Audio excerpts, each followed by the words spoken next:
Allez, bon début de semaine à tous les amoureux du sport. C'est parti pour ce nouveau numéro de Total Sport.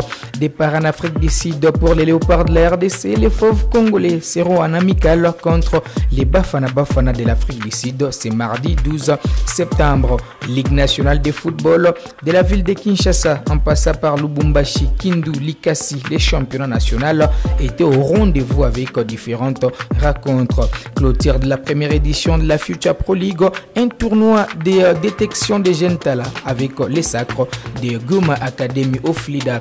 La ville de Goma a lancé la 40e édition de la Coupe du Congo. Nous sommes en basketball avec la formation de PGB qui a créé la sensation devant les tenants du titre, l'ASB Club de Lubumbashi. C'est parti pour les détails.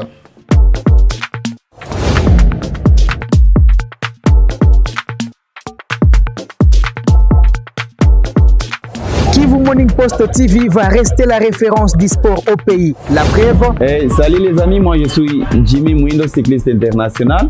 Suivez-nous sur Kivu Morning Post. Allez. Je suis Jackson Lunanga, international congolais. Je vous invite tous à suivre les sports sur Kivu Morning Post. Je suis Jacques Kianga, journaliste et sportif basé en RDC, en direct de Kivu Morning Post. On va démarrer par les Léopards de la République démocratique du Congo après les qualifications en Coupe d'Afrique des Nations Côte d'Ivoire 2023. Direction Afrique du Sud, c'est lundi pour les Léopards de la RDC. Sébastien Desabre et ses poulains seront réussis en amical contre les Bafana Bafana de l'Afrique du Sud. C'est mardi 12 septembre avec un groupe de 24 joueurs. 4 Léopards ont regagné leur club. Il s'agit respectivement de Théo Bongonda, William Balikwisha, Arthur Maswaku et Vital Nsimba. Si les différentes blessures ont précipité le départ d'Arthur Maswaku et Vital Nsimba en club, aucune information n'a fuité sur le départ de Théo Bongonda, un des buteurs du match des Léopards face au Soudan, mais également William Balikwisha. Avant leur départ en Afrique du Sud, les Léopards ont été reçus par le président de la République démocratique du Congo, Félix Antoine Tshisekedi, ce dimanche dans l'après-midi. Vous le savez, les Congolais ont dominé les Soudanais les samedis pour finir en tête des éliminatoires de la Coupe d'Afrique des Nations Côte d'Ivoire 2023 avec 12 points au tableau de pondération. La RDC s'est qualifiée aussi en compagnie de la Mauritanie. Allez, un ancien léopard, Hugo Kasuku, qui est passé chez les Léopards de moins de 20 ans, revient sur cette qualification des Léopards. Bon, je pense que c'est un sentiment de renouveau. On avait été déçus pendant de nombreuses années, mais maintenant on peut de nouveau vibrer au son d'une canne, donc ça c'est une très belle chose pour le peuple congolais.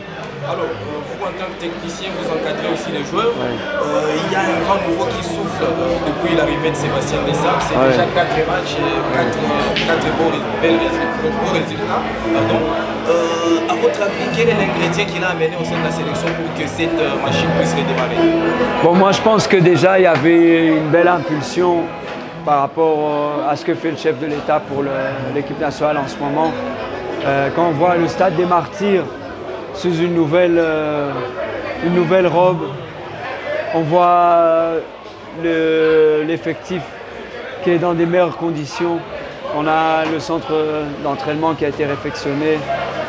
On commence à réellement voir maintenant une équipe nationale du Congo qui devient conforme à ce qui se passe au niveau international. Et puis je pense aussi un des éléments importants, c'est qu'aujourd'hui on a beaucoup de binationaux qui choisissent de jouer pour nous plutôt que pour d'autres nations. Et ça, comme Yohan Wissa, comme Piquel, etc., etc.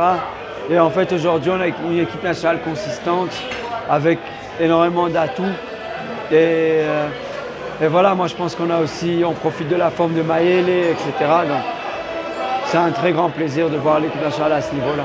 Justement, parlons de la CAN, parce qu'il y a quelques journées maintenant des éliminatoires, on n'y était pas. On était dernier du groupe, on avait perdu nos 2 premiers matchs. Alors, cette CAN, qu'est-ce que ça peut apporter à la sélection? Est-ce que d'autres joueurs peuvent venir au sein de la sélection, d'autres joueurs qui existent encore? Est-ce qu'ils peuvent venir au sein de la sélection à cause de cette CAN? Oui, je pense que ça peut attirer d'autres, mais on est déjà, disons, dans une très belle dynamique, avec des bons joueurs. J'ai confiance en l'équipe qui est là en fait. Je trouve que c'est un noyau assez complet, qui développe un football assez homogène, on va dire. Il y a beaucoup de choses à corriger, mais on sent quand même une cohésion dans le groupe. Et ça, c'est important. Ouais. Jusqu'où pensez-vous que la RDC peut aller à la CAN? Moi, je pense qu'il faut quand on est passionné par une équipe, c'est pas la bonne question parce que nous, on voudra toujours qu'elle aille jusqu'au bout. Donc moi, je pense que voilà, bon, je vais laisser parler mon cœur. J'espère que la RDC ira jusqu'au bout et si pas remporter la CAN. Parlons maintenant du championnat national de la République démocratique du Congo. Plusieurs rencontres étaient au rendez-vous ce dimanche. D'abord au stade tout-puissant Mazembe, les Corbeaux se sont imposés devant les Kamikazes de Lubumbashi Sport sur les scores de 3-0 grâce au but marqué par le défenseur Magloire Tamboué, un doublé de Joël Beya qui peut en tout cas revenir avec force. On va suivre les 3 buts marqués par les Corbeaux dans ces images. Mais tout le monde, les corners est tiré et la tête de Joël Beya, la tête de Joël Beya, l'ouverture du score du Temple Massimo Nglabert à la 33e minute de jeu. Ce qui devait arriver arriva. Encore une récupération des balles de la part des Corbeaux. Merci Ngimbi qui va trouver Aouchanga. Aouchanga,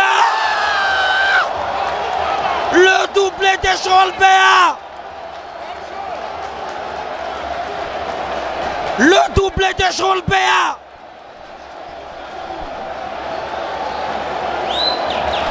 C'est parti très vite. Mortalia et la sortie de Mike Lobéa qui rassure tout le monde. Chimomwe, le centre de Chimomwe. Mike Lobéa qui lâche ses ballons. Quel double parade. Il y aura but. Il y aura but. Il y aura but. Il y aura but de Tamboué Kalonji. Le 2e de suite pour le numéro 31. Mazembe mène par 2-0. C'est parti très vite cette action. La récupération rapide des Fofana. La passe latérale. Avec cette nouvelle victoire, Mazembe va rester sur un bilan de 3 matchs, 3 victoires devant respectivement la formation de Simba en déplacement 1-0, à domicile devant la JS Groupe Bazano 4-0 et puis 3-0 devant l'équipe de Lubumbashi Sport. Un très beau départ pour les Corbeaux avant d'entrer en lice aux interclubs de la CAF. À Kinshasa, au stade des Martyrs de la Pentecôte, l'AS Dauphin Noir de Goma est allé créer la sensation en s'imposant devant l'AS V-Club sur les scores d'1-0, une réalisation du jeune Mardoché Kalengalenga. Depuis sa montée en première division en 2013, Dauphin Noir a en fait battu la formation de l'AS V-Club dans cette compétition. En image, on va suivre l'ambiance des joueurs des Dauphins Noirs dans les vestiaires.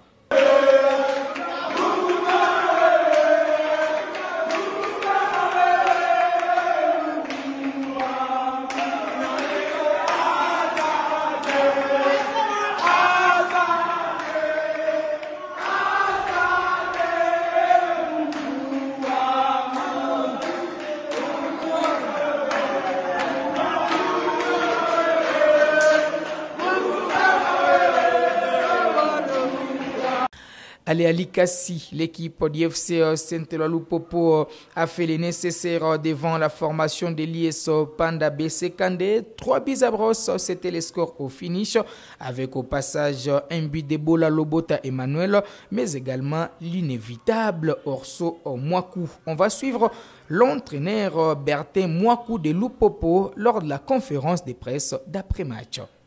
Le secret de Lupopo réside dans le travail. Comme je vous disais l'autre fois, que le staff technique chapeauté par le coach Mohamed Magasuba et travail d'arrache-pied. Donc on a eu à mettre en place une philosophie, une structure et une organisation de jeu et qui permet aux gars de produire du bon football sur le terrain.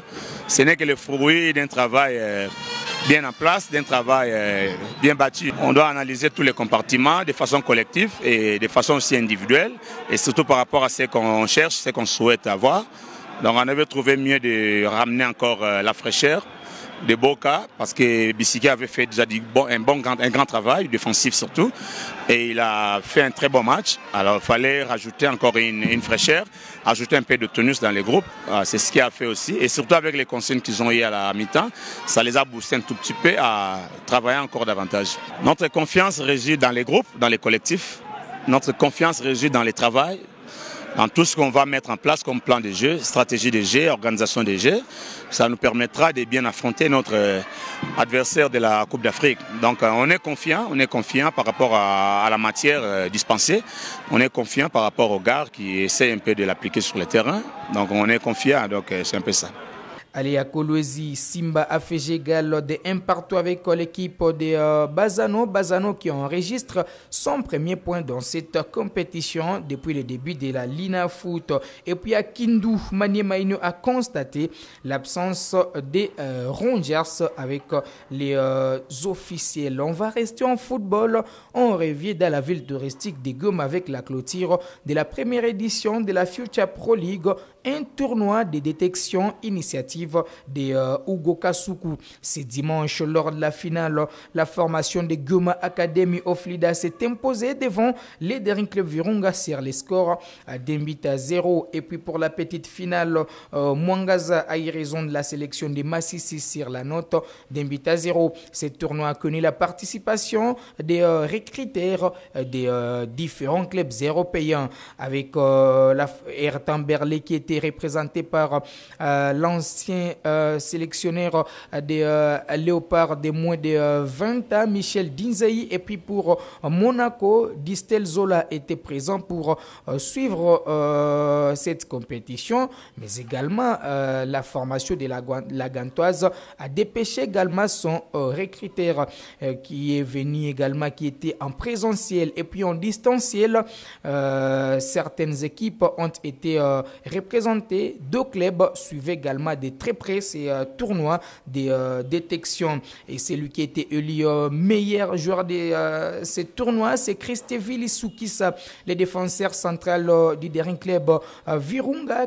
Allez, on va finir avec les basketball, c'est les jeux de la balle au panier. Depuis ce dimanche 10 septembre de la 40e édition de la Coupe du Congo, une compétition que la ville de Goma et celle de Bukavu vont abriter. Et hier, en ouverture au stadium de l'ISC Goma, l'ASB PGB Elite de Goma a créé la sensation en s'imposant devant les tenants du titre V-Club de Lubumbashi sur les scores de 42 points, 64 points contre 55.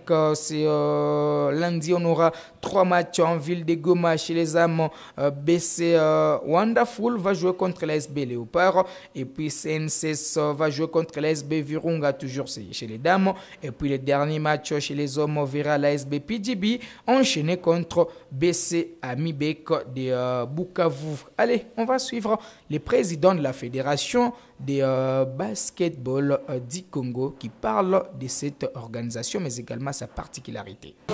Nous avons choisi Goma et Bukavu parce que Goma et Bukavu n'avaient pas encore la production. Ça, c'est le 1.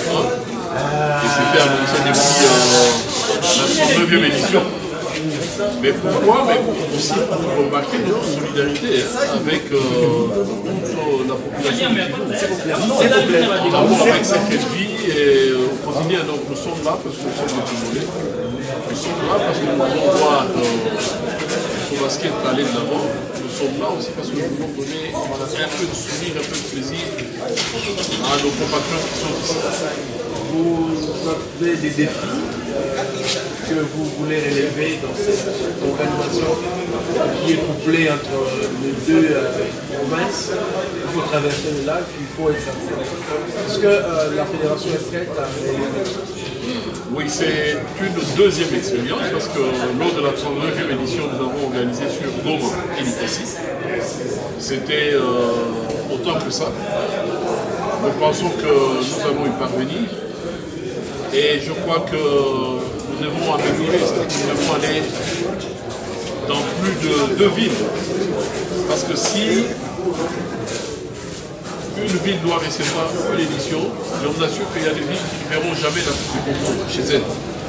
Et c'est ce que fait d'ailleurs FIBA aujourd'hui, parce que vous avez suivi la Coupe du Monde qui s'est jouée en Indonésie, à Manille aux Philippines et au Japon. Donc c'est désormais ça notre vision, d'amener quand même la compétition en plusieurs lieux, dans le but aussi de susciter l'envie de pratiquer le basket dans ces villes. Il ne faudra pas que le basket soit une histoire de la télé seulement, mais il faut que les gens vivent le basket en ville. Allez, ça sera tout pour ces numéros de Total Sport. Merci de nous avoir suivis. On se fixe rendez-vous très prochainement avec ce même plaisir.